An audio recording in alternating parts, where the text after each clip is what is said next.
ဒီနေ့မှာတော့ကျွန်တော်တို့ဒီ micro router အကြောင်းလေးနည်းနည်းပြောပြီးတော့ဒီ affordable ဖြစ်တဲ့ micro router လေးတစ်လုံးကျွန်တော်နည်းနည်း review လုပ်ပေးမယ်ပေါ့လေနော်။နောက်မှဆုံးသူ packaging တွေကလည်းစိတ်ဝင်စားစရာကောင်းလို့တစ်ချက်ပြလိုက်မယ်နော်။သူကအထဲမှာဒီလို leather wash လေးနဲ့လာတာမှိုက်တယ်။ဟိုလာတော့အထဲမှာ plastic တွေပဲတေချာထုတ်ပို့ထားပါတယ်။ဒါတော့ကျွန်တော်ဖောက်ပြီးသားဆိုတော့လေ။သူကဘယ်တနည်းရဲ့ဒီနေ့ကတော့ Chinese micro brand လေးတစ်ခုပေါ့နော်။သူကဒီ vintage inspire dress wash လေးထုတ်တာများတယ်။ဒီကောင်ဆိုလဲသူအတစ်ထွက်ထားတာလေးပေါ့နော်။ဒါပေမဲ့ဒီကောင်လေးကသူ original design လေးတော့ဒီလိုပြောတယ်ပေါ့။ဒါပေမဲ့ကြည့်လိုက်ရင်လည်းကြီးတတာဟို copy homemade လုပ်ထားတဲ့ design မျိုးတော့မတွေ့ဘူးပေါ့လေနော်။ဒီနာရီကဒီဓာရီကလည်းတော်တော်လာတယ်။ဒီဒါမဲ့အဓိကသူ့ကိုကြိုက်တာဒီအနောက်ကပေါ့နော် micro router movement လေးပေါ့နော်ဒီ micro router ကတော့ကျွန်တော်ဒီအောင်ကျုံ9000ပေါ့နော်9000 series movement ပဲကျွန်တော်တို့ဒီ bell တစ်တို့ဘာလို့မှသုံးနေပေါ့လေနော် bell တစ်တို့ဘာလို့မှသုံးနေဒီကောင်လေးကသူက size က38ပဲရှိတယ်brush off size လေးလက်တူလက်ကလည်း44ပဲပြီးတော့သူဟို tip neck ကလည်း 9mm ကျော်လေးပဲ 9.5 လောက်ပဲရှိတယ်10mm အောက်ဆိုတော့10 brush off လေးပေါ့နော်သူရဲ့ hands လေးတွေကလည်းတော်တော်လေး detail ကြတယ်ချွန်ထန့်နေရပဲထိတ်ကလေးဆိုလေနော်ပြီးတော့ဒီ second hand ဆိုလဲဒါ heat blue second hand ပေါ့လေဒါလုံးဝဟို painted blue မဟုတ်ဘူး heat blue ဘယ်လိုခွဲလဲဆိုတော့ painted blue တွေကတိတာပဲဆိုတော့ uniform ဖြစ်တယ်သူရဲ့ blue ကဒီ heated blue လေးတွေသူက gradient လေးနည်းနည်းရှိတယ်တစ်ချက်ကျရင် blue ဖြစ်တယ်တစ်ချက်ကျရင် black ဖြစ်တယ်ပေါ့လေနော်သူရဲ့ဒီ dye pattern လေးလဲဒါသူက cloudy paris pattern လေးလို့ခေါ်တယ်ဒီကျွန်တော်တို့ဒီAP တို့ PP တို့ dress shot တွေမှာလည်းသုံးတယ်အဲ့ကောင်နေတာကတော့ဟိုပေါ့ engraving CNC လောက်ထားတာပေါ့ဒီကောင်တွေကကျတော့ဒါမူလောက်ပြီးတော့လောက်ထားတယ်ဖြစ်တယ်ဒါပေမဲ့လည်းတော်တော်လေး 3D ဖြစ်တယ်ဟိုတော်တော်လေး 3D ဖြစ်တယ်ပေါ့လေဟိုအဲ့ဟို printed လုံးဝ printed ပြပြကြီးမဟုတ်ဘူးလုံးဝ 3D သူ့ရဲ့ဒီ movement လေးဆိုရင်လည်းကျွန်တော်တို့ဒီအဲ့ Batik မှာသုံးတဲ့ movement ပဲပေါ့လေနော်အဲ့တော့ Batik ကဟာလေးတော့ blue screw လေးထည့်ထားတယ်ဒီကောင်ကတော့ဒီ steel on screw လေးနဲ့ uniform look လေးပဲပေါ့နော်ဒါဟို span အနေနဲ့ဒီကောင်က 4 hertz ပေါ့နော်18800 vibration နဲ့ hacking မပါဘူး accuracy ကတော့သူတို့ကတော့ plus or 10 20 ကြားတယ်သူတို့ချိန်ထားတယ်လို့ပြောတယ်ပေါ့လေကျွန်တော်လည်းတရက်လောက်ပတ်ကြည့်တာတော့ within 10 second ပါပဲကျွန်တော်ဒီတရက်လောက်ပတ်ကြည့်တဲ့ experience အရာဒါကျွန်တော်ဒီ 6.5 lap ပေါ်မှာဝတ်ထားတာတော်တော်လေး dressy ဖြစ်တယ်ပေါ့လေလက်တူတိုလေးနဲ့3ဖြစ်ဆို compact လုံးဝ dress for size လေးပဲ 9mm အထူနဲ့ဆိုတော်တော်လေးပါတယ်သူရဲ့ case ကလည်း all polish ဆိုပေမဲ့သူက hard coating လေးပါထည့်ထားပေးတယ်အဲ့တော့scratch တော့မဖြစ်လွယ်တော့ဘူးလို့ယူဆရတယ်ပေါ့လေဒါတော့တစ်ချက်စောင့်ကြည့်ရမှာပေါ့ micro router ဆိုတာဗာလဲပေါ့နော် micro router တော့ automatic movement တွေကဒီမျိုးပေါ့နော် Toyota ကိုတိတ်လေးဖြစ်အောင်လုပ်ထားမယ်ဟိုနိုင်ရဲ့ဒီ set အလောက်တော့ကွဲမနေအောင်ပေါ့လေ router ကိုတိတ်လေးလုပ်ထားမယ်ပြီးတော့ပိုပါမယ်အဲ့တော့ဒီ movement ကိုသူက finishing တွေထည့်ပြီးတော့ပိုလောက်အောင်လုပ်လို့ရတယ်ပေါ့လေသူကစာထုတ်ခဲ့တာတော့1950ဝန်းကျင်မှာသူက Blue Ran ဆိုတဲ့ဟို brand ကစာထုတ်ခဲ့တာ Blue Ran ပေါ့လေနော်ဒါပေမဲ့တကယ်နာမည်ကြီးတာလောက်တာတော့ဒီ Universal ကပိုဟိုဖြစ်တယ်ကျွန်တော်တို့ဒီ Pro router တို့ကျွန်တော်တို့ဒီGlacier တို့ White Share တို့တို့လည်း micro router set လေးတွေပဲBlue Ran ကနောက်ပိုင်း Hamilton ကဝယ်လိုက်တော့ Hamilton ကလည်းBlue Ran နည်းပညာနဲ့ micro router လေးတွေထုတ်တယ်ပေါ့လေဒီ modern မှာဆိုရင်တော့ပို့ပြီးတော့သူက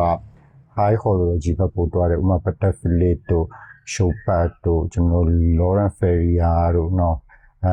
independent watch making တော်တော်များများ micro router လေးကြိုက်ကြတယ်။ဘာကြောင့်လဲဆိုကျွန်တော်ပြောလို့သူတို့ကဒီ movement ကိုကွန့်လို့ရတာလှအောင်လုပ်လို့ရတာပေါ့လေ။အဲ့တော့ကျွန်တော် affordable ထဲမှာဆိုရင်တော့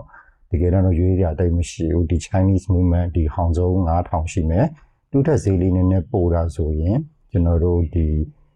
ရေမာပေါ့နော်ရေမာကထုတ်တဲ့in house movement လေးလည်း micro router နဲ့လာတာရှိအဲ့ဒါတော့မှဒေါ်လာ2000ကျော်စမယ်ပေါ့လေနော်အဲ့တော့ဒီ micro brand တော်တော်များများလဲဒီဟောင်စုံ movement လေးတွေတုံးပြီးတော့ဒီဒေါ်လာ1000အောက်နဲ့ဒီ micro router လေးတွေကိုခံစားလို့ရအောင်လုပ်လာတယ်ပေါ့လေနော်အဲ့တော့နောက်ဆုံးအနေနဲ့ဒီနိုင်ရဲ့ဒီကောင်းကွက်အစိုးကွက်လေးတွေပေါ့လေနော်ကျွန်တော်အမြင်လေးတစ်ချက် sharing လုပ်တာပေါ့နံပါတ်1ကောင်းကွက်ကတော့ဈေးတန်းပေါ့နော်ကျွန်တော်ပြောလို့သူ့ဈေးတန်းကဒီဘဲတစ်တို့ဘာလို့ရဲ့တဝက်ပဲရှိမယ် သူထက်ဈေးပေါ်တဲ့ micro router လေးရှိလာဆို Chinese ကထွက်တယ်ဒါပေမဲ့အဲ့ကောင်တွေကဘာ site က P2P တဲ့ကြီးတွေ40လောက်ဖြစ်နေတယ်အဲ့တော့ဒီ micro router အလားနဲ့မကိုက်ညီဘူးပေါ့နော် election ဖြစ်တဲ့ဟိုဟာနဲ့တိတ်မကိုက်ညီဘူးကျွန်တော်အမြင်ပေါ့လေအဲ့တော့ကျွန်တော်ဒီ site data လေးရှာနေနေဒီကောင်လေးထွက်လာတော့ဒါလေး try ဖြစ်သွားတယ်ပေါ့လေအဲ့တော့သူ့ဈေးတန်းမှာကျွန်တော် mainstream brand တွေဆို Orient တို့ Seiko Presage 4R series လေးတွေ entry လေးတော့ဝယ်လို့ရတာပေါ့ဗျာဒါပေမဲ့အဲ့ကောင်လေးတွေကဟိုပိုပတ်ရတာရိုးလာတယ်ဖြစ်ဖြစ်လို့ဆိုတော့ဆန်းဆန်းလေးပတ်ချင်တဲ့ micro router ခံစားကြည့်ချင်တယ်ဆိုရင်သူ့ဈေးတန်းမှာမစိုးဘူးပေါ့လေဈေးကလည်းဒီ30ဝန်းကျင်လောက်ပေါ့လေနော်30ဝန်းကျင် micro router dimension ကောင်းလေးနဲ့ပြီးရင်သူ့ရဲ့ spec ကလည်းသူပေးထားတာအပြည့်ပဲလုံးဝ cheap feeling မရတာတော့တေချာတယ်ပေါ့လေ Chinese ရဲ့ဒီ industry တို့လို့တေချာလောက်ထားတဲ့ဟာပေါ့လေနော် hard coating လေးပါထည့်ထားတဲ့မှန်ကလည်းကျွန်တော်တို့ဒီလုံးဝ sapphire acid ပေါ့လေနော် scratch resistant case ကိုမှန်ရော scratch resistant ပေါ့လေနော်အဲ့တော့စိုးကျိုးလေးတွေကဘာတော့စိုးကျိုးတွေသူ့ဈေးတန်းမှာတကယ်တော့စိုးကျိုးလို့တော့ပြောလို့မရဘူးအားမရလားလေးတွေပေါ့လေနံပါတ်1ကတော့ဒီ movement finishing ပေါ့နော်ဒီထဲမှာတော့မြင်ရမလားတော့မသိဘူးကျွန်တော်တို့ဒီနည်းနည်းအနိကဆွဲကြည့်လိုက်ဒီ movement finishing လေးတွေတိတ်ပြောတလောက်ကြီးမတိတ်ရတာလေးတွေပေါ့လေဒါမဲ့ဒါကလည်းကျွန်တော်တို့ဒီဈေးထဲမှာ Chinese movement မဟုတ်ပါဘူး Japan movement Seiko movement ဆိုလဲဒီလိုပါပဲဟို Seiko ဆိုပါ movement no finishing တော့မထည့်ထားဘူးလေဒီတိုင်းပဲ plain မဲ့ 4R တို့ပါတော့ 7S တို့ပါတော့ဆိုလဲလေနော်ဒါရတော့ပြောကြမှာမရှိဒီ movement finishing ပါပဲเนาะဒါတော့သူတို့စက်ရုံကထုတ်ထားတဲ့အတိုင်းပေါ့လေเนาะနည်းနည်းဒီကျွန်တော်ပြောလို့နည်းနည်း scratch လိုမျိုးလေးတွေ uniform မဖြစ်တာလေးတွေပေါ့เนาะအဲ့လာလေးတွေတော့ရှိမယ်နောက်တစ်ခုကဒီ micro router တွေရဲ့ဒီတို့ရဲ့အားနည်းချက်ပေါ့ real weakness လို့ပြောမှာပဲတို့ဒါသေးတော့ဒီဘယ်လိုပြောမလဲ winding efficiency ကကျွန်တော်အကြီးလောက်တွေလောက်မကောင်းဘူးဒါပေမဲ့အဲ့တော့ high end brand တွေကတော့ဘာလို့တုံးဆိုဒီ router လေးကိုတိတ်တီးစားမြင့်တဲ့ precious metal တွေပေါ့လေ gold တို့ platinum တို့နဲ့လောက်တော့